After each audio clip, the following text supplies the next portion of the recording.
Shalom, this is your brother Shamar from the Phoenix camp. And with that being said, I want to give all honor, glory, and praise to Yahweh, Bahasham Yahweh Shai, Bahasham Rakakadash. Double honors to the elders of Great Millstone, and peace and salutations to the brothers that are doing this work in truth and sincerity. Jump right into lesson. This is Psalms 34:18. It said, "The Lord is nigh unto them that are of broken heart, and saveth such as be of contrite spirit. Many are the afflictions of the righteous, but the Lord deliver them out of them all." So a broken and contrite heart, or broken heart and contrite spirit, man, basically that goes into the mental state that you're going to be in while you're in this truth. Meaning that you're not always going to be happy all the time, man. You know what? You're not always going. You're going to pretty much the majority of the time you're going to be in a vexed spirit, in a vexed mind state. You know, it's not going to be a smooth road. The Lord has to keep you uncomfortable. The Lord has to keep you vexed. The Lord has to keep His foot upon your neck, so to speak. You know, so if you're thinking that you're gonna come into this truth and your whole world's gonna turn around, it is. It's gonna turn around for the worse, probably, man. Most likely. Because that's the filtering of those that can soldier up and endure hardness, and those that can't. You know, the scriptures talk about when a man received the word. I'm gonna go ahead and get it. This is Matthew 13:18. Says, "Hear ye therefore the parable of the sower. When anyone heareth the word of the kingdom." So whenever this word is preached or received by a man of understanding spirit, and understandeth it not. So just talking about someone that doesn't understand it, that wasn't given that spirit to understand it. Then cometh the wicked one and catches away that which was sown in his heart. This is he which received the seed by the wayside. But he that received the seed in stony places, the same heareth the word, and adding with joy receive it. Let's get that word, and immediately with joy receive it. So he immediately he agrees with it, man. Yeah, he has no root in himself, but dureth for a while. For when tribulation or persecution arises because of the word, by and by he's offended. So this word is going to cause tribulation and persecution. It's going to cause a contrite and broken spirit and heart. It's going to cause you to take more L's than W's. It's going to cause you to have a lot of vexation in your life, because that's what it's designed to do. So let's read it back again. Yet has he no root in himself, but dureth for a while.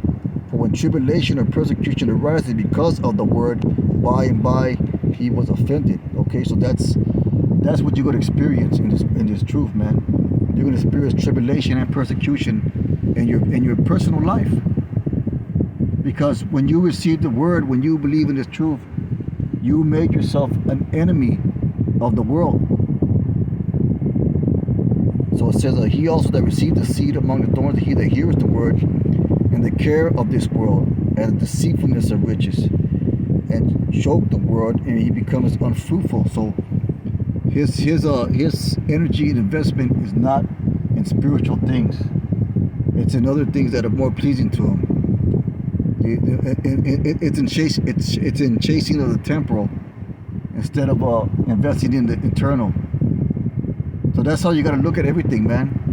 You know, you're either chasing the temporal, or you're investing in the temporal. It's like they're investing in the eternal, because the temporal blessings gives you instant gratification. It feels good to fulfill your carnal desires immediately.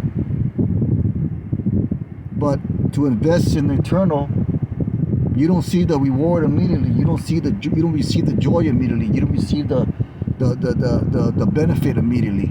It's an investment. Let's get that word investment. It's the word invest, which is, basically the same thing, investment. It says to clothe money in something permanent or less fleeting, as to invest in money in funded or bank stock, to invest in lands or goods in application, always followed by in. So it says to clothe money in something permanent or less fleeting. So to invest in the eternal is to invest in something that's permanent. And to chase the temporal is to chase something that's going to fade away. And that's what the parable of the seed and the sower is. You know, it spoke about men. Salakia. It spoke about men and how they reacted to the word. And those men that chase the temporal benefit of life did not receive the eternal blessing. So the point of it that when you invest in the internal, you're not going to have a very good time here in this side of the world, this side of eternity, or in this age right here. What I'm trying to say, you're going to be in a state of vexation. Let's get Psalms 51:7. And that's what you have to understand, man. You know, you got to understand that you are no longer accepted by the world. You are no longer accepted by your friends and family. You are no longer accepted, what you used to call friends and family. You are no longer accepted in the social gathering of people because you have become an enemy to all those things that they stand for. See, Psalm 51:7. It says, "Purge me with hyssop, and I shall be clean. Wash me, and I shall water the snow. Make me to hear the joy and glad the bone without broken may rejoice." So when you come into the truth, you get purged, you get cleaned, you get washed. So you're not like those others that are not in that spiritual mind state. You're elevated, and in being elevated, you make yourself contrary to the world. So when the Lord is with you, man, you're not in the folly and happiness of the world. And that's something that you got to understand. There's going to be a balance to this, a balance to what you go through. But the majority of the time, you're not going to have a very accepting. You're not going to be very accepted by the people of the world, man. Isaiah 57:15. For thus says the high and lofty one, that inhabits eternity, whose name is holy. I dwell in the high and holy place with him that is also of a contrite and humble spirit, to revive the spirit of the humble, to revive the heart of the contrite ones. See that? He dwells with those of a contrite and humble spirit. Let's get that word contrite. It says crushed. Thus contrite, crushed. Humble. Let's get the word humble. To low, humble, humility, lowly. See that? So you're gonna be in a mental and spiritual. Well, spiritually you're gonna be elevated, but mentally you're gonna be vexed all the time, man. You know, you're gonna be catching nails all the time. You're not gonna be accepted by the majority of the world. So you're not gonna. And there's gonna be times where you're not gonna feel loved or cared for by anybody. Because guess what? They don't understand you. And some men they can accept that, and it hardens them. And other men, they can't accept that, man, and that's how they go back into the world, because they miss that acceptance. They miss that camaraderie of being with the men of the world, or in the social gatherings of the world. You know, because you got to understand that in this truth, you have to call a separation between yourself and the world that you once knew. You know, the scriptures talk about how the world loves its own. Let's get John 15:9. You know, this is just something that I was thinking about today, how, you know, things that happen in my personal life where it puts you like, you know what, we're not really supposed to be accepted by the world, or to, you know, we're not going to get the win like everybody else. We're not going to get the thumbs up acceptance like everybody else. We're gonna get the opposite of that. John 15:9. It says, let's see, where is it at?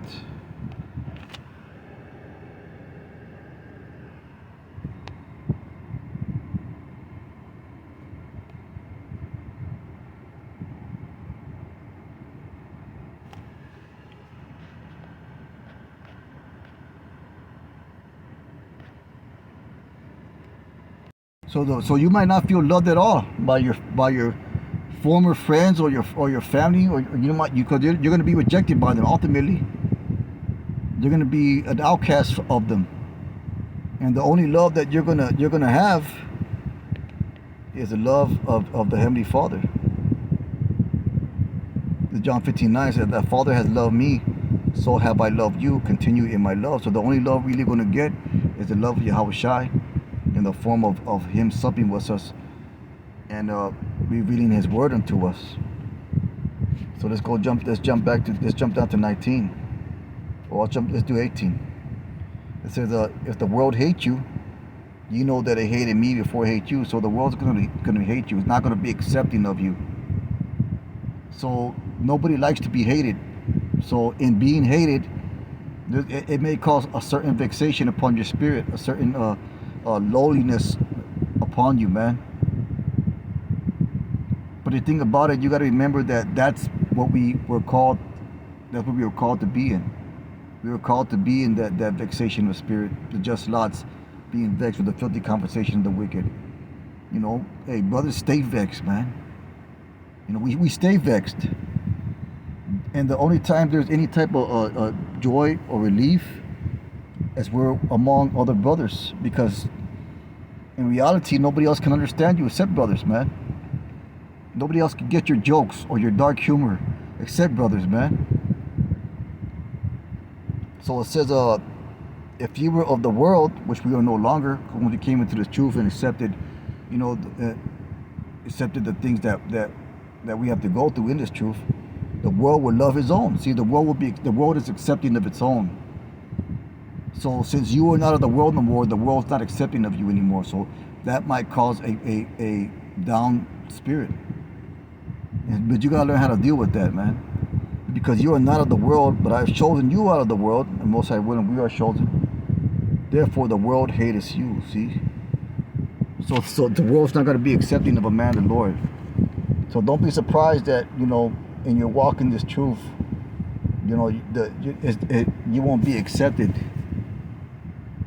You'll be rejected. You'll be rejected by in what they call the social gathering of people. You know, don't be surprised when you get rejected by women, you get rejected by family members, friends, former friends. And it's not because they're better than you, it's because you're better than them. You're on a different level than them. So therefore they can't be on your level. So automatically they're gonna reject you. They're gonna hate you, like it says in the scriptures. It says, I'll run it back, John 15:18. The world hates you. You know that it hated me before it hated you, because the world hates Yahweh Shai.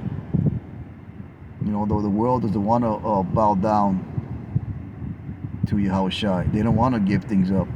They don't want to live a life where they're not accepted by the world. You know, they want the acceptance and the love and the popularity of the world. You know? But this is all good, man, because we're investing in internal. You know, like we read the definition for that word eternal. I mean the word invest, and it means to put your time, energy into something that's permanent. Now the scriptures say that the fashion of this world passes away, so it's not this place. You know, we're talking about the kingdom. The kingdom is going to last forever, ever, and even forever. You know, basically what it says.